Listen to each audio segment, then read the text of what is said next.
네, 이번 개각을 보면 총선을 8개월 앞두고 정치인 출신 장관들이 당으로 복귀하고 그 자리에 개혁성을 띤 전문가 그룹을 배치한 점이 특히 눈에 띕니다.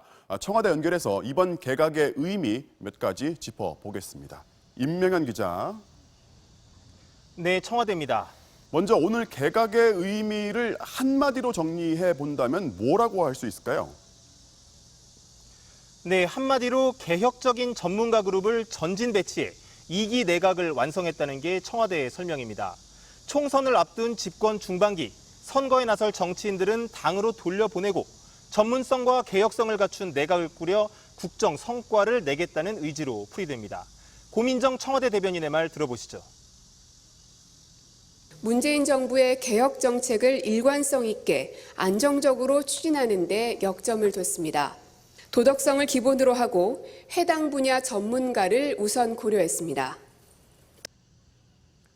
실제로 청문회에 나설 정무직 장관급 7명을 보면 교수 출신이 4명, 관료 2명, 변호사 1명으로 무엇보다 전문성을 우선한 것으로 보입니다. 특히 곽희정 통부 장관 후보자로 발탁된 최기영 교수야말로 일본 수출 규제에 맞설 반도체 전문가라는 점이 중시됐습니다. 동시에 개혁성도 중요한 잣대였는데요. 정부의 권력기관 개혁 의지를 상징하는 조국 후보자는 물론이고 첫 여성 공정거래위원장 후보자인 조성욱 교수, 한상혁 방통위원장 후보자 등도 개혁과제 완수의 적임자라는 게 청와대의 평가입니다. 지난 3월 개각 때에는 7명을 지명했다가 2명이 도덕성 문제로 낙마를 했단 말이죠. 자, 이번 개각 전부 입성할 수 있을지 전망을 한번 해볼까요? 네, 이번 개각은 지난 5월 임명된 김회숙 인사수석팀의 사실상 첫 작품입니다. 청와대는 도덕성을 기본으로 했다.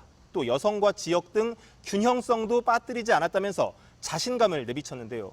그러나 2명이나 낙마했던 지난 3월 개각 때도 청와대는 7대 검증 원칙을 철저히 지켰다고 했기 때문에 이번 역시 국회 인사청문 절차를 지켜봐야 할 것 같습니다.